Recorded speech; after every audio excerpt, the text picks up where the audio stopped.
तुम्हाला पण अशा ज्वारीच्या भाकरी एकदम टमाटम फुगलेल्या लागतात का आणि तुमच्या फुगत नाहीत का? तर नसेल तर हा व्हिडिओ तुमच्यासाठीच आहे. आज आपण ज्वारीच्या पिठाच्या भाकरी बनवणार आहोत. 2च भाकरी करायच्या होत्या, म्हटलं पटकन व्हिडिओ काढून घ्यावं.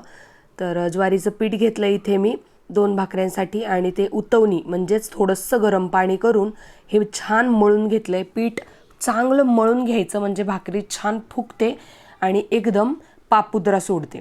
तर छान त्याला असं खसखसून मळून घ्यायचं आहे. त्यानंतर त्याचे 2 भाग घ्यायचे आहेत. एक भाग घ्यायचा आहे आपल्याला भाकरी थापण्यासाठी. थोडंसं खाली कोरडं पीठ टाकायचं आहे ताटामध्ये, परातीमध्ये आणि मग एका हाताने थापून भाकरी खालचं पीठ थोडंसं एकसारखं करून दोन्ही हाताने व्यवस्थित जोर देऊन भाकरी सगळीकडून व्यवस्थित गोल गरगरीत, ना पातळ ना जाड अशी थापून घ्यायची आहे. खूप पातळ भाकरी केल्या ना की मग त्या थोड्या वेळाने कडक होतात, तर त्यापेक्षा थोड्याशा जाडच धरायच्या, खूप पण जाड नाही. आणि मग तवा तापलेला असेल त्यावरती पिठाची बाजू वर करून ही भाकरी अशी टाकून घ्यायची. आणि मी 2 किलो ज्वारीसाठी अर्धा ते 1 किलो तांदूळ घालते दळण्यासाठी, म्हणजे भाकरी एकदम पांढऱ्या शिपट आणि छान लागतात खायला, एकदम गिजगिजीत आणि मऊ नाही लागत. तर एका बाजूनी भाकरी छान भाजून झाली की पलटून घ्यायचे, दुसऱ्या बाजूनी पण भाकरी छान भाजून घ्यायचे आणि मग तव्यावरती टाकली की तुम्ही बघू शकता भाकरी किती छान फुगतीये.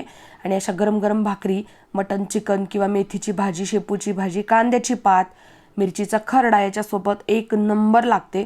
तुम्ही भाकरी करून बघा आणि थोडंसं तांदूळ घालून बघा, म्हणजे तुम्हाला भाकरीमध्ये फरक दिसेल. नुसत्या ज्वारीच्या भाकरी आणि तांदूळ घालून पिठाच्या बनवलेल्या भाकरी याच्यात खूप फरक आहे. दोन्ही भाकऱ्यांची टेस्ट घेऊन मला कमेंटमध्ये नक्की सांगा. व्हिडिओ आवडला असेल तर लाईक, शेअर, फॉलो, सबस्क्राईब नक्की करा.